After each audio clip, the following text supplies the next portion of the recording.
Bismillahirrohmanirrohim. Assalamualaikum warahmatullahi wabarakatuh. Video kali ini saya akan mencoba membahas secara detail mengenai materi penyakit jantung iskemik. Nah, apa sih penyakit jantung iskemik ini? Mungkin sebagian orang ada yang belum mengetahuinya, bahkan sudah ada yang mengetahuinya. Nah, sekarang kita akan membahas mengenai jantung iskemik tersebut.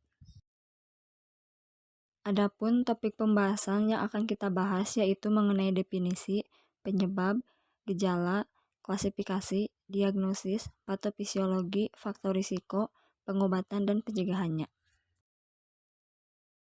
Penyakit jantung iskemia (PJI) dikenal juga penyakit arteri koroner atau PAK adalah berkurangnya suplai darah yang membawa oksigen dan tidak adanya aliran darah ke miokardium yang disebabkan oleh penyempitan atau terhalangnya arteri koroner. Penyakit jantung iskemik adalah suatu keadaan kurangnya aliran darah ke organ jantung yang mengakibatkan jantung kekurangan oksigen. Iskemia jantung terjadi pada pembuluh darah arteri jantung yang terhambat separuh atau seluruhnya dan dapat mengakibatkan gangguan irama jantung atau bahkan serangan jantung. Penyebab dari jantung iskemik ini ada dua. Yang pertama adalah aterosklerosis dan yang kedua adalah trombosis. Nah, aterosklerosis ini atau pengelasan dinding pembuluh darah adalah penyempitan atau penyumbatan pembuluh darah nadi jantung oleh plak atau ateroma. Terjadi pada pembuluh darah koroner yang dapat menyebabkan kerusakan otot dinding jantung akibat terhentinya aliran darah atau infark miokardia dan berkurangnya aliran darah ke organ-organ lain atau iskemia. Yang kedua adalah trombosis, adalah endapan lemak dan pengerasan pembuluh darah yang menyebabkan aliran darah terganggu dan lama-kelamaan berakibat robeknya dinding pembuluh darah.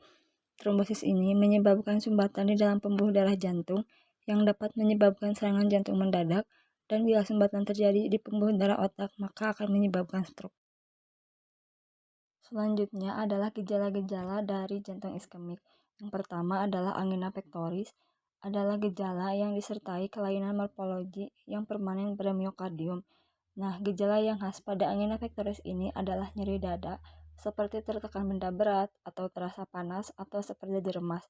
Rasa nyeri ini sering menjalar ke lengan kiri atas atau bawah bagian medial, ke leher, daerah maksila, hingga ke dagu atau ke punggung, tetapi jarang menjalar ke tangan kanan. Nyeri ini biasanya berlangsung 1-5 menit, dan rasa nyeri ini bisa hilang jika si penderitanya istirahat. Yang kedua adalah nyeri pada leher, rahang, bahu, atau lengan. Yang ketiga adalah sesak napas. Yang keempat adalah shock, bisa pening, lemah, berkeringat, muntah-muntah, pucat, dan pingsan. Yang kelima adalah berdebar-debar atau palpitasi atau denyut jantung yang tidak teratur. Klasifikasi penyakit jantung iskemik ini berdasarkan ada tidaknya infark pada miokardium dan dibagi menjadi dua bagian. Yang pertama adalah penyakit jantung iskemik tanpa infark, yaitu kebutuhan oksigen yang melebihi kapasitas suplai oksigen oleh pembuluh darah yang mengalami gangguan dan menyebabkan terjadinya iskemia miokardium lokal. Iskemia yang bersifat sementara ini akan menyebabkan perubahan reversibel pada tingkat sel dan jaringan dan menekan fungsi miokardium. Adapun yang termasuk ke dalam PJI ini adalah angina pectoris, penyakit jantung iskemik kronik, dan penyakit jantung iskemik akut lainnya. Yang kedua adalah penyakit jantung iskemik dengan infark. Adalah iskemia yang berlangsung lebih dari 30-45 menit dan akan menyebabkan kerusakan sel irreversibel serta nekrosis atau kematian otot. Adapun yang termasuk ke dalam PJI ini adalah miokard akut, kelanjutan infark miokard, dan beberapa komplikasi yang mengikuti infark miokard akut. Adapun diagnosis yang dapat membantu penyakit jantung iskemik ini diantaranya adalah ekokardiogram, monitor Holter, elektrokardiogram, tes stres, kateterisasi koroner, CT scan, tes darah, dan nuklear ventrikulografi yang akan dibahas pada slide berikutnya. Yang pertama adalah ekokardiogram, adalah pemindaian ultrasound yang memeriksa pompa jantung dengan menggunakan gelombang suara untuk memberikan gambar video. Yang kedua adalah monitor Holter, perangkat portabel yang digunakan pada pasien selama 2 hari atau lebih. Alat ini dapat mencatat semua aktivitas listrik jantung, termasuk detak jantung. Yang ketiga adalah elektrokardiogram, adalah mencatat aktivitas listrik dan ritme pada jantung. Yang keempat, tes stres. Ini menggunakan alat treadmill atau obat-obatan yang membuat jantung menjadi stres. Yang kelima adalah kateterisasi koroner. Ini adalah menyuntikkan zat warna ke dalam arteri jantung. Dilakukan melalui kateter yang diulir melalui arteri, biasanya di kaki ataupun di lengan, ke arteri di jantung X-ray, kemudian mendeteksi bintik-bintik atau penyumbatan yang terlihat oleh pewarna. Yang keenam, CT scan, menggambarkan arteri, mendeteksi kalsium dalam endapan lemak yang mempersempit arteri koroner, dan untuk mengkarakterisasi kelainan jantung lainnya. Yang ketujuh adalah tes darah.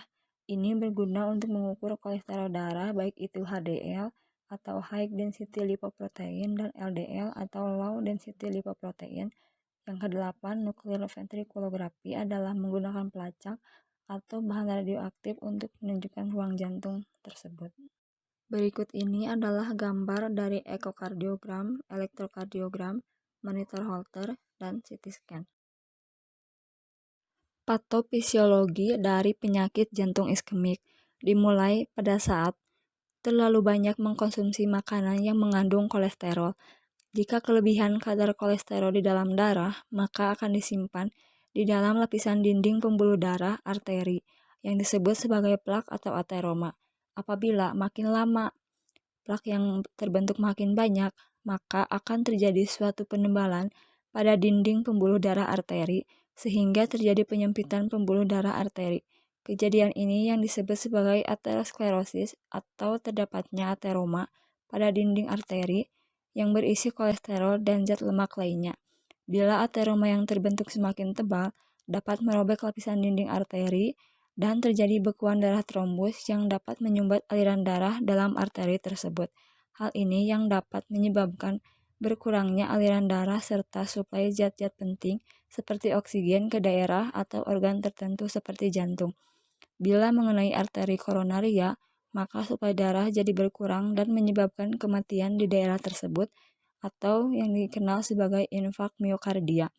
Nah, akibatnya akan terjadi serangan jantung dan menyebabkan timbulnya gejala berupa nyeri dada yang hebat atau angina pectoris, di mana keadaan ini yang disebut sebagai penyakit jantung iskemik atau koronaria.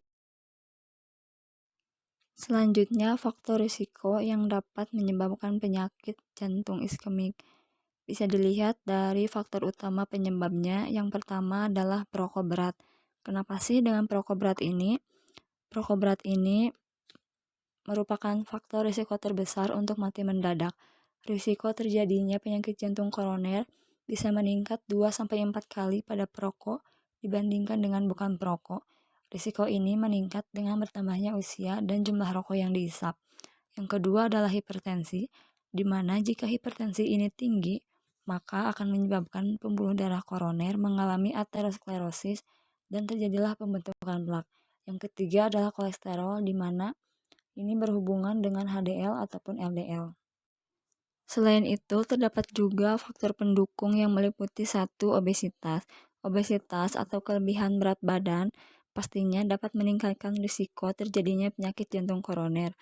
Hal ini disebabkan karena perubahan aliran darah yang terblokir karena lemak yang tertimbun di dalam tubuh. Yang kedua, diabetes.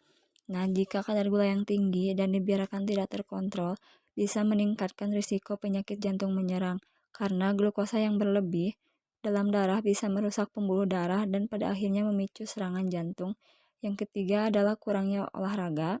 Yang keempat dari faktor genetik. Yang kelima adalah stres. Nah, sebenarnya stres ini bukanlah faktor penyebab langsung dari penyakit jantung, tetapi jika stresnya berkepanjangan, bisa meningkatkan risiko seseorang mengalami penyakit jantung, terutama serangan jantung ataupun gagal jantung. Hal itu berkaitan dengan perubahan dan kondisi tubuh yang terjadi saat seseorang mengalami stres. Yang keenam ada pil kontrasepsi oral dan yang ketujuh adalah GOT. Faktor risiko seperti umur, keturunan, jenis kelamin, anatomi pembuluh koroner, dan faktor metabolisme adalah faktor-faktor alamiah yang sudah tidak dapat diubah. Faktor risiko mayor seperti hipertensi, hiperlipidemia, merokok, dan obesitas. Hiperlipidemia ini adalah peningkatan kolesterol atau trigliserida serum di atas batas normal. Hiperlipidemia yang paling penting adalah peningkatan kolesterol serum, terutama peningkatan LDL yang merupakan terjadinya aterosklerosis serta meningkatnya risiko terjadinya PJK. Kemudian ada faktor risiko minor, bisa dari diabetes mellitus, stres, kurang olahraga, riwayat keluarga, dan seks.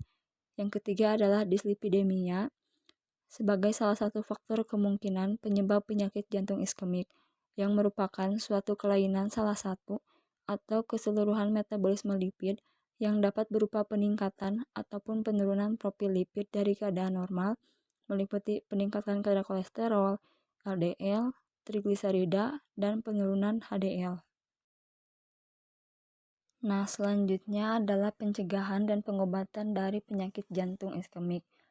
Yayasan Jantung Indonesia menyebutnya sebagai panca usaha sehat yang terdiri dari sehat. Sehat sendiri itu adalah seimbangkan gizi, hindarkan rokok, hadapi dan atasi stres, awasi tekanan darah, dan teratur berolahraga. Kemudian dapat dilakukan dengan perubahan gaya hidup, termasuk mengkonsumsi makanan sehat, berolahraga secara teratur, dan berhenti merokok.